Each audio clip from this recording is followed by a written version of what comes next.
आणि आपण पाहत आहात लोकन्याय मराठी न्यूज चॅनल। श्रीरामपूर गुन्हेगारांसाठी आता इशारा। गुन्हेगारीची पाळेमुळे उखलून टाका। पालकमंत्री राधाकृष्ण विखे पाटील यांचे पोलिसांना स्पष्ट निर्देश। आकाश दुबैया हत्याकांडानंतर श्रीरामपूरमध्ये वाढत्या गुन्हेगारीविरोधात मोठी हालचाल सुरू झाली आहे। मृताच्या कुटुंबियांची भेट घेतल्यानंतर जिल्ह्याचे पालकमंत्री राधाकृष्ण विखे पाटील यांनी अत्यंत कठोर भूमिका घेतली आहे। गुन्हेगारी, नशाखोरी आणि अवैध धंद्यांविरोधात कोणतीही तडजोड केली जाणार नसल्याचे स्पष्ट करत शहरातील गुन्हेगारीची पाळेमुळे उखडून टाकण्याचे आदेश त्यांनी पोलिसांना दिले आहेत।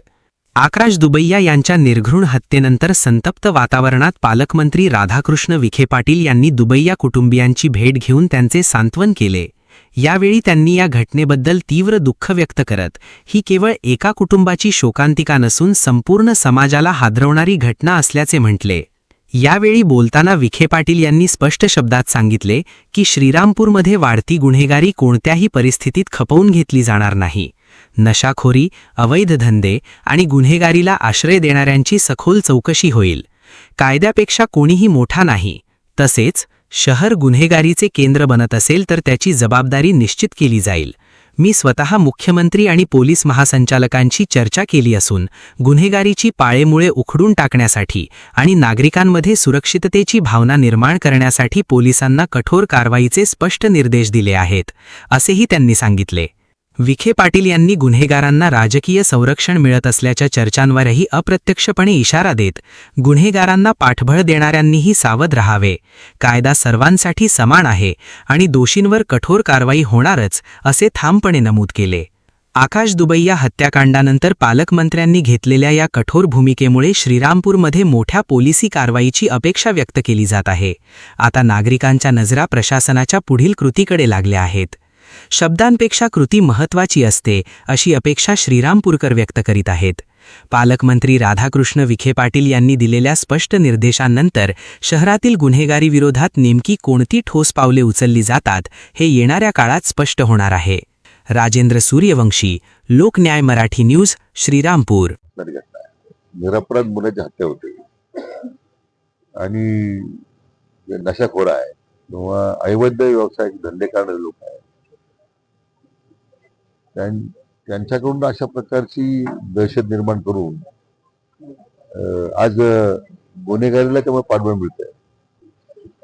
तेव्हा ही वस्तुस्थिती आहे की त्याच्यामध्ये जे काही गुन्हेगारीकरण वाढत चाललेलं आहे किंवा त्यांना कोण आश्रय देत आहे, कोणाचा आशीर्वाद त्यांना आहे, त्याची चौकशी करावं लागेल।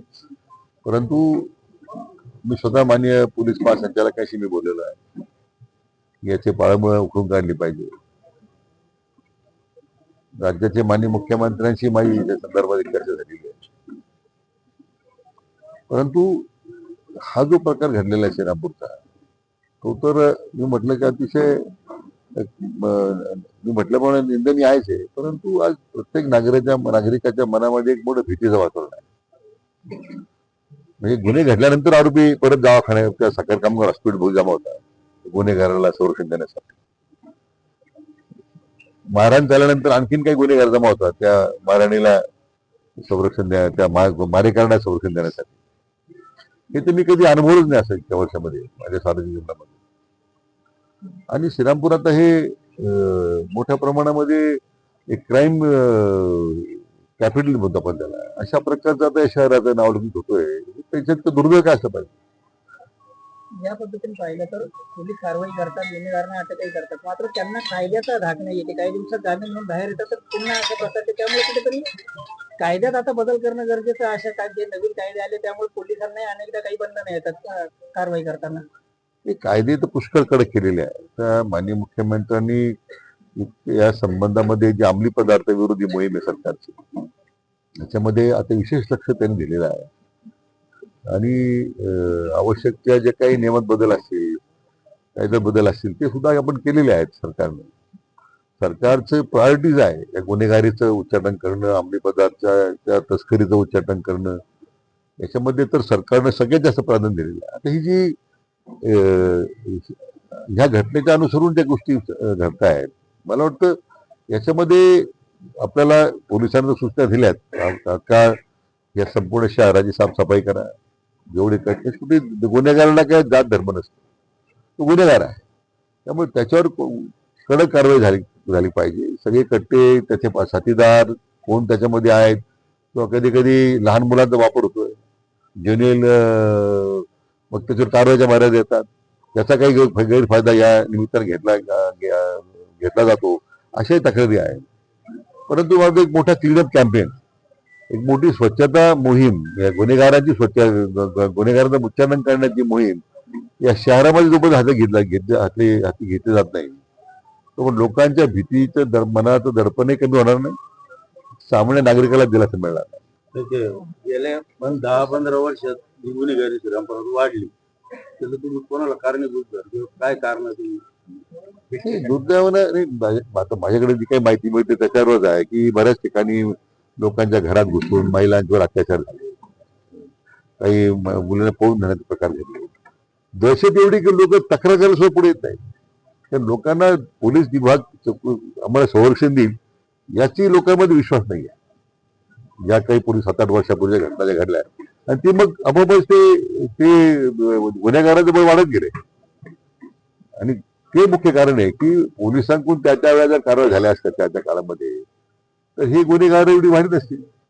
पण आता मला वाटतं स्वतः जिल्ह्याच्या पोलीस प्रमुखांनी लक्ष घातलेलं आहे. आता जे नवीन आले जे एसपी आहेत, आता आमचे ॲडिशनल एसपी आहेत, DYSP आहेत, त्यांनी आश्वासित केले आम्हाला आता पुढच्या 1 महिन्यामध्ये याचं समोर उच्चाटन करण्याबद्दल आता कुठेही सरकार कमी पडणार नाही, हे मी त्यांच्या माध्यमातून मी जनतेला आश्वासित करू इच्छितो. सूत्रधार आहेत, त्यांना राजकीय आश्रय असतो, त्यामुळे ते अशा व्यक्तींसंदर्भात काय कारवाई केली? अरे ज्यांना राजकीय आश्रय ज्यांचा मिळत असेल किंवा राजकीय आश्रय देण्याचा कोणी प्रयत्न करत असेल त्यांनाही त्या लोकांनाही मी सांगेल ना, कारण वास्तव ते समोर आलं पाहिजे. जे कोणी त्यांना पाठिंबा देत असेल, पाठवत असेल, वास्तव काय वास्तव मला वाटतं समोर आल्यानंतर मला वाटत नाही की यांना कोणी राजकीय पाठबळ देईल की यांना कोणी आश्रय देईल. खडसे अमित शहाच्या भेटीला जाऊन आले, भाजप प्रवेशाची चर्चा आहे, अमित शहाने त्यांना बोलून घेतलं होतं, काय प्रवेश होईल? भाजपात पुन्हा आले नाही, मला काही कल्पना नाही आहे. पण खडसे साहेब हे भारतीय जनता पक्षाचे अतिशय ज्येष्ठ नेते राहिलेले आहेत, अध्यक्ष राहिलेले आहेत, मंत्री राहिलेले आहेत, विरोधी पक्ष नेते राहिलेले आहेत. आता त्यांच्याबद्दल निर्णय पक्ष सृष्टी काय घेतील, शेवटी पक्षाच्या स्तरावर निर्णय अधिकार ज्यांना आहे ते निर्णय जसे घेतील शेवटी त्या निर्णयाच्या अंमलबजावणी होईल. त्याला काही विरोध करणं, पाठिंबा देणं, स्वागत करणं प्रश्नच उद्भवत नाही.